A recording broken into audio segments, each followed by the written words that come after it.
नमस्कार. कसे आहात बाबा? छान. तुमचं नाव सांगा बरं बाबा. माझं नाव जीवराज जाधव निकम. मी इथे मसोळला राहतो, एकता नगरला. आणि दररोज आता येतो मी. या थेरपी सेंटरमध्ये तुम्हाला किती दिवस झाले? मला 10-12 दिवस झाले. 10-12 दिवस झाले. या थेरपी सेंटरमध्ये येण्यापूर्वी तुम्ही आतापर्यंत किती हॉस्पिटल दवाखाने केले? मी तसा काही दवाखाना वगैरे नाही केला, कारण मला जाणवत नव्हतं का मी इतका आजारी आहे. माझ्या इथं पाठीला आणि मानेला त्रास होतो. परंतु ज्यावेळी मी इथे आलो, माझी पाठी गांगोडे म्हणून आहे, छाया गांगोडे, तुम्ही मला इथे सजेशन केलं. आणि मग ते पहिल्या दिवशी मला खूप त्रास झाला. मला ते थेरपी घेतच आहे. मी त्या थेरपीच्या वेळेवर पळून गेलो. मला उलटी व्हायला लागायची. मी दुसऱ्या वेळेवर झोपून बघितलं, मला तिथे खूप त्रास झाला.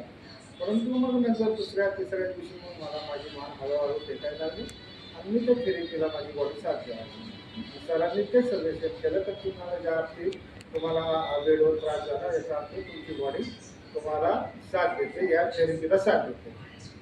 तुम्ही आले तेव्हा बाबा रिबॉन बेडची थेरपी घेतली, तर हो, तुम्हाला कसा अनुभव वाटतोय? हो, पहिल्यांदा रिबॉन बेडची थेरपी घेतली. रिबॉन बेड हा म्हणजे संपूर्ण मणक्याच्या आजाराला काम करतो. मणक्याचा आजार हा पुऱ्या बॉडीवर कंट्रोल करतो.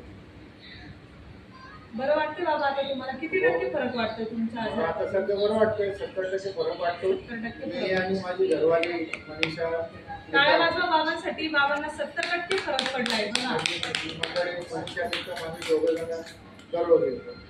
समाधानी आहात बाबा? हो, समाधानी. माझी घरवाली पण समाधानी आहे.